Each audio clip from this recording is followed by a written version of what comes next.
Samantala, pag-uulat mula naman sa himpilan ng DWALFM, Radyo Totoo, CMN Batangas. CMN Live Nation. Renz Belda, magandang araw sa iyo. Magandang umaga Arian, magandang umaga Pilipinas. Isang sunog ang naganap sa timog kanluran na bahagi ng Taal Volcano ay sa Phibox direktang naapektuhan ng grass fire ang binintiang Munti Observation Station of BTBM. Unang na-record ng IP camera ang BTBM at IP camera ng BTAG sa Agoncillo, Batangas bandang alas 11:24 ng umaga.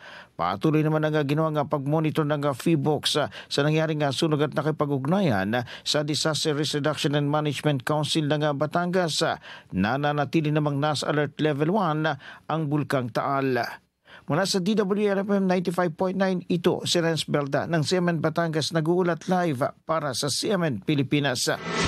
CMN Live Nationwide. Maraming salamat, Renz Belda, mula po naman sa himpilan ng Radyo Totoo, CMN Batangas.